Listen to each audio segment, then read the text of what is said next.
आत्मस्वरूपिणी युवतियों को प्रणाम। आज हम युवतियों के लिए एक विशेष संदेश देना चाहते हैं। वो संदेश ये है कि आप कितने महान हैं। आपसे देश के भावी महान पीढ़ी का निर्माण होता है। आपके इस महानता, इस आदर्श पर आप अपने पति और उसके परिवार की सेवा और सुख देने के लिए अपने माँ, पिता, भाई और घर को छोड़ करके पति के साथ निवास करने आती हैं। पति के कुल वृद्धि के लिए पति के अंश को 9 माह तक अपने गर्भ में रखती हैं। संतान उत्पत्ति के पश्चात स्वयं दुख उठा करके अपने बच्चों का पालन पोषण करती हो, संस्कार देती हो, अपनी भाषा सिखाती हो।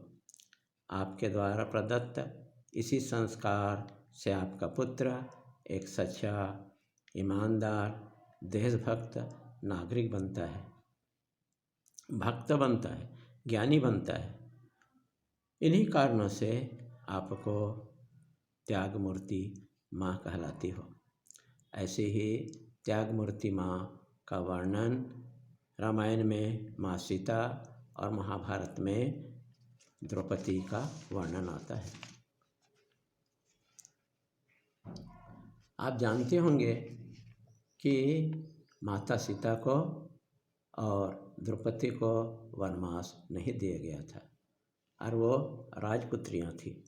वो चाहती तो अपने पति को छोड़कर 14 वर्ष अपने पिता के घर में रह सकती थी, लेकिन उन्होंने अपने पति का साथ रहना निश्चय किया और पति के साथ रहने के लिए वनवास में गई।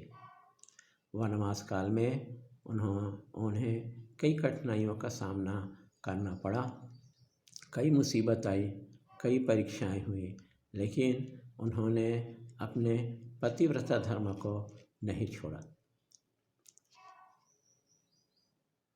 रावण की पत्नी मंदोदरी, बाली की पत्नी तारा ने भगवान का कहना माना।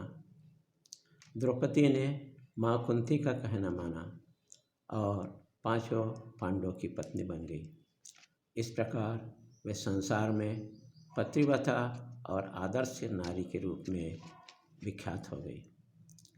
आप सभी को विवाह के पूर्व अपने माता पिता का और विवाह के पश्चात अपने पति, सास, ससुर का आज्ञा पालन करना चाहिए।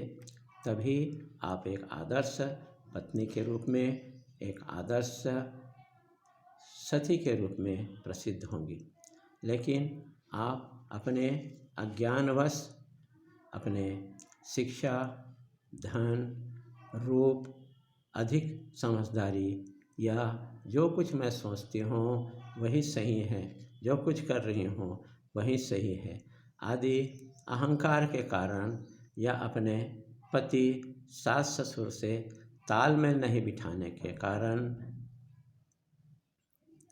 या अपने माँ पिता से अधिक प्रेम के कारण माता पिता के घर मायका चले जाती हो और कभी कभी तलाक की स्थिति निर्मित हो जाती है। इस प्रकार आपके कारण 2 परिवार बर्बाद हो जाते हैं।